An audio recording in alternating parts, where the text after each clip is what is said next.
Hello, John. Hello, Oliver. And we're going to talk about your recent visit to Navan Hospital. Yes, I'll just give a little brief description of what led up to my stay in that marvellous hospital, St Mary's Hospital, named after St Mary in Navan, a lovely hospital, and thanks be to goodness, there's some bit of an extension going on which I come across as I was leaving yesterday, Monday.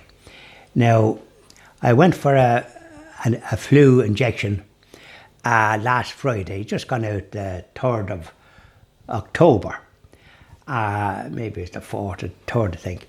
And so I had rung for an appointment for that on the Tuesday when the surgery opened, closed on a Monday.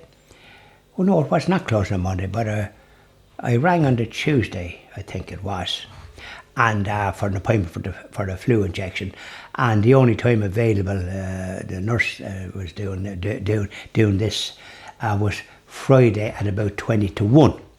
And so I was down for that and had a hard job making sure that it didn't slip my mind. So I went for the flu injection, and as usual, I get my blood pressure checked and this, that and the other.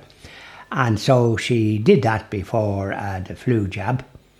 And the next thing is she puts me in an ECG, what's called, a couple of things on your system. And she's looking at it and she says, "Excuse me for a minute." And off she goes. No, just, she gave me the flu jab first, and then after that, then she said, "Excuse me for a moment," and she went off. And next thing is she brought in the doctor. And the doctor was looking at it and looked as if they were shaking their head a bit. And "What's the problem?" I shouted. "Well, something is wrong with your blood pressure and something else is wrong somewhere else. So I think you should go for just a check-up to the hospital in Navan, St Mary's." And so they wrote out a letter there and then.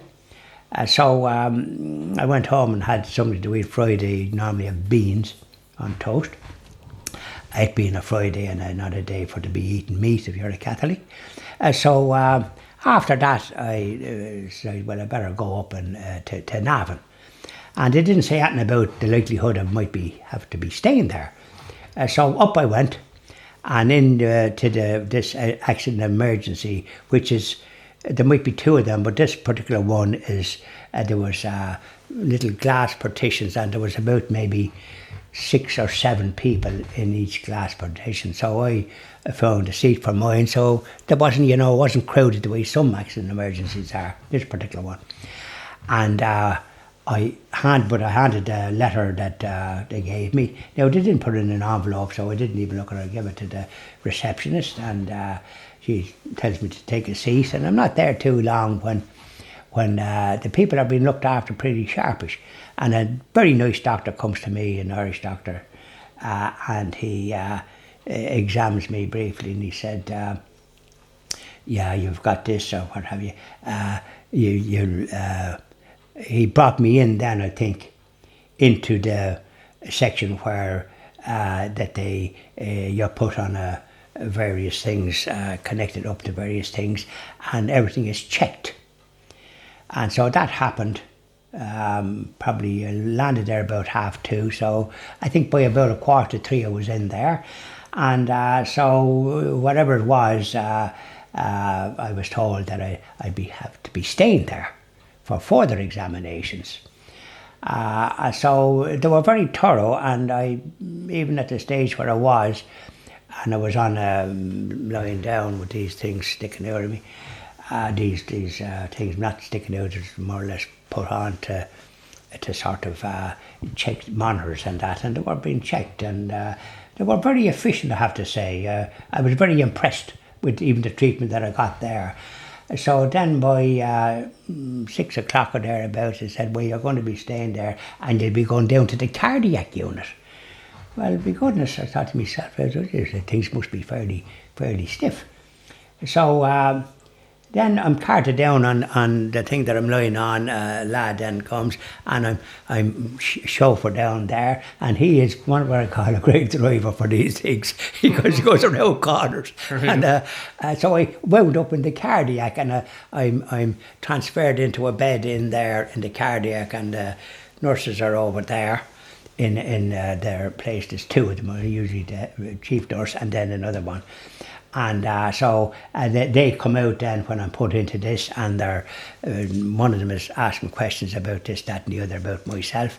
And then the other one is doing various things as regards connecting up and putting things on me and that, because that's the way I was checked until the time I left. Mm-hmm. So they were monitoring this, and obviously things were looking a bit scary looking. Because when you go for a flu injection and suddenly then this happens and suddenly you find yourself in this place, it can cause a certain amount of stress to the best of us. And so I wouldn't be immune from that. And it would be reflected then with the machine. I was feeling all right, but the machine was singing a different hymn sheet that it was connected to. And so that was Friday night, going into Saturday morning. And then when everything was settled down, put the screen around and said if there's any problem, there's a little button there you can press and we'll be out immediately, the two nurses. So I was trying to go to the toilet, but I was told I wouldn't be let out to the toilet. I'd have to get a commode. But there was no sign. Anyways, I rang the little thingamajigs at, I suppose, about 3 or half 3 in the morning. But you got if two of them didn't come in, they must have thought of an emergency, so it's a commode. And it's not a screens around, and it's not a system that, quite frankly, that I just absolutely detested, to be honest. Not very dignified, in other words. Well, no, you just feel as if, geez, you must be put a high jump here. And so then I do that, and I clean myself with what they provided, and then I go back to the bed, which I'm connected up. Even as I was going there, I wasn't disconnected, I was still connected to this monitor. You know, so they were checking the thing in a very thorough way, which I have to admire from the way they did it, even though it wasn't that comfortable. Well, but it didn't make a noise, but funny enough it did, because my system, my pulse went below 30, it should be 50, and mine was hovering around that, and when it go to that, the thingamajigs would ring. So I didn't get much of a sleep that night, because, and all the rest of it, no I didn't, I didn't get any sleep. But the following morning, when they were gone, other nurses came in, and they were more flexible and they were nice, very nice. The whole lot of them was nice. Anyways, so I wanted to go to wash myself. I was beginning to sprout a bit of a beard, and wash myself because, by the way, I'd rung my cousin and he brought down pyjamas and that. I told him what to bring, or rather send him a text, so these things were brought, so I had pyjamas. So I went to the bathroom the following morning. And when I say the following morning, it would have been early enough. And I washed myself and went to the toilet and had a great clear out. I felt 100% after it, and funny enough, on the Saturday, even though I had just a blood pressure tablet in the morning, on the Friday morning, everything was normal with my system. The relaxation and then accepting where I was.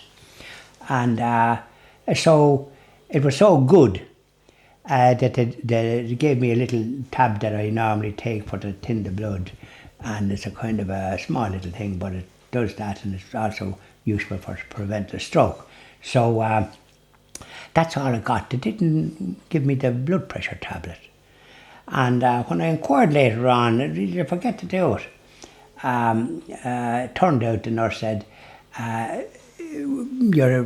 everything is normal up here with the monitor, and we don't want to do that in case it spikes or does something else. This looks to be good. So I didn't get the blood pressure until later on that evening. Okay. So suffice to say that So my situation at night time seemed to go back a bit. But overall, and of course, the consultant and doctors were visit me, but because I was fairly articulate, so they knew I was all right and asked me some questions about what sort of I did when I was young sport, and I did a lot of sports. So I was very active in that area. It was not just sitting down doing nothing. I was very active. So that probably stands to you, and during life, and I was active even during life. So in any event, the upshot of it was that they were going to make a decision on the Monday. So the prognosis was from the experts, and they were around probably about 11, that I wouldn't need this, what was it, I think I mentioned it, I wouldn't need this item for to deal with the heart.